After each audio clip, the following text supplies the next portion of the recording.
ולכן הדבר הזה מכניס אותנו לסוג של בידוד. האם נוכל לצאת מהבידוד הזה? כן. গোটা বিশ্ব যখন অশ্রু চোখে গাজার শেষ বিদায়ের দিকে তাকিয়েছিল, ঠিক তখনই নিঃশব্দে পতন ঘটল ইসরায়েলের। হাঁটু গেড়ে বসল নেতানিয়াহুর পাপের দুর্গ। কোনো ঘোষণা ছিল না, কোনো শব্দ ছিল না, শুধু ছিল পতন। বিচ্ছিন্ন হয়ে পড়ল বিশ্ব থেকে। আমরা সবাই জানি মধ্যপ্রাচ্যে আগুন জ্বলছে, কিন্তু আমরা যা জানি না তা হলো এই আগুনের পেছনে আসল খেলোয়াড় কে। কেন হঠাৎ করে ইসরায়েলের সবচেয়ে বড় মিত্র আমেরিকা চুপ হয়ে গেল?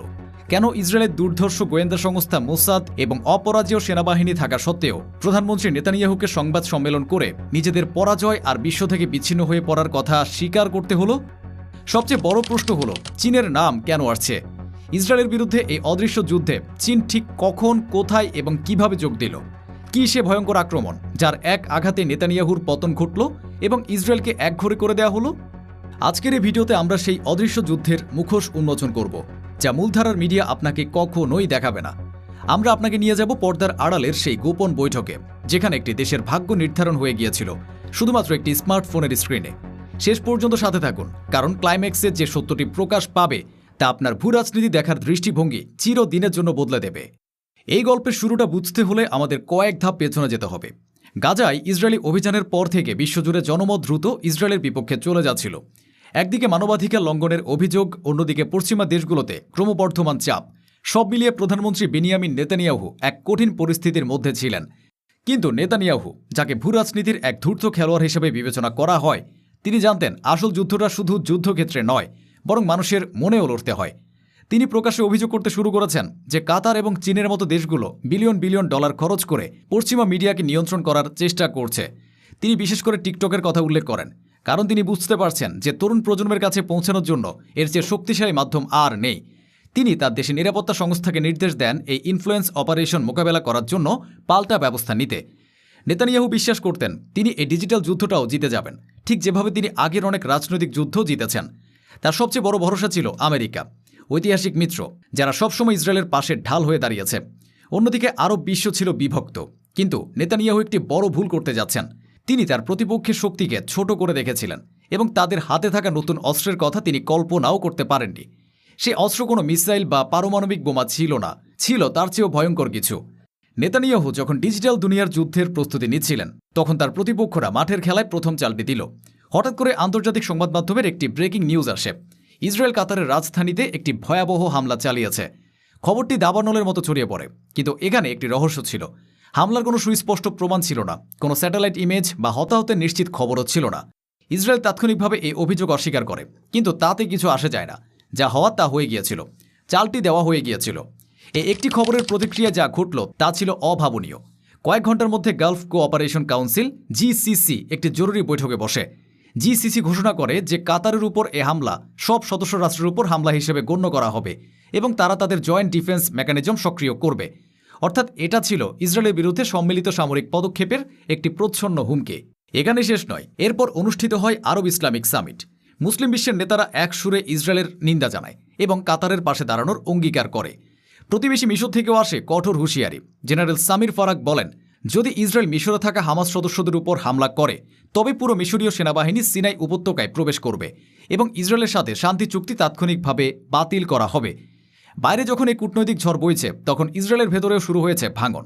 টাইমস অফ ইসরায়েলের এক ফাঁস হওয়া রিপোর্ট অনুযায়ী ইসরায়েলের ডিফেন্স ফোর্সের chief of staff lieutenant general Eyal Zamir যুদ্ধকালীন মন্ত্রিসভার বৈঠকে চিৎকার করে ওঠেন।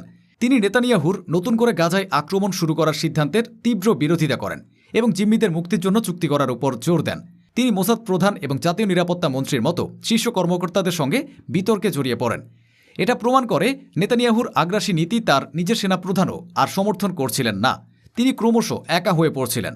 নেতানিয়াহু হয়তো ভেবেছিলেন বরাবরের মতো এবারও আমেরিকা তাকে বাঁচিয়ে নেবে। তিনি ওয়াশিংটনের দিকে তাকিয়েছিলেন একটি সমর্থনের জন্য। কিন্তু এবার ওয়াশিংটন থেকে যে বার্তাটি এলো তা ছিল একটি বজ্রপাতের মতো। হোয়াইট হাউসের বাইরে সাংবাদিকদের এক প্রশ্নের জবাবে মার্কিন প্রেসিডেন্ট ডোনাল্ড ট্রাম্প শুধু একটি বাক্য বলেন, একটি ছোট কিন্তু মারাত্মক বাক্য, নেতানিয়াহু আর কাতারকে আঘাত করবে না। এ কথাটির মধ্যে কোনো অনুরোধ ছিল না, ছিল একটি সুস্পষ্ট নির্দেশ। আমেরিকা তার সবচেয়ে বড় মিত্রকে জানিয়ে দিল, অনেক হয়েছে, এবার থামো। এই একটি বাক্যই ছিল পুরো খেলার টার্নিং পয়েন্ট। ভূরাজনীতির দাবার বোর্ডে নেতানিয়াহুর রাজা চেকমেট হয়ে গিয়েছিল। তিনি বুঝতে পারলেন তার সবচেয়ে বড় রক্ষা কবচটি আর নেই। এরপর যা ঘটল তা ছিল নেতানিয়াহুর জন্য একটি দুঃস্বপ্ন।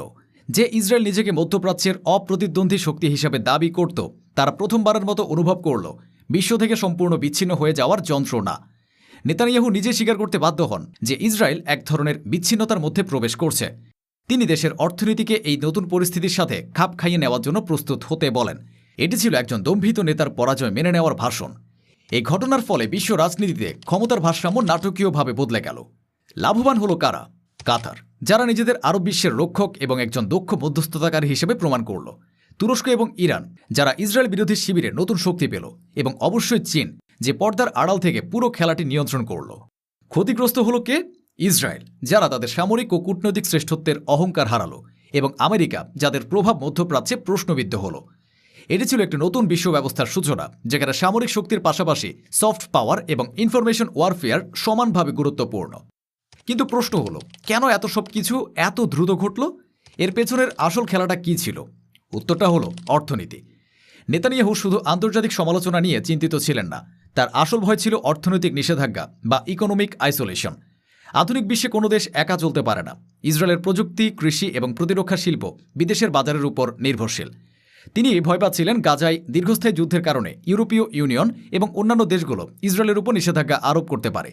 এই ভয় থেকে তিনি একটি ইনফ্লুয়েন্স অপারেশনে বিপুল বিনিয়োগের কথা বলেছিলেন, যাতে বিশ্বের কাছে ইসরায়েলের একটি ইতিবাচক ভাবমূর্তি তুলে ধরা যায়। কিন্তু তার প্রতিপক্ষরা এই দুর্বলতাকে কাজে লাগিয়েছে। তারা ইসরায়েলকে এমনভাবে উস্কে দিয়েছে যাতে ইসরায়েল একটি ভুল পদক্ষেপ নেয়।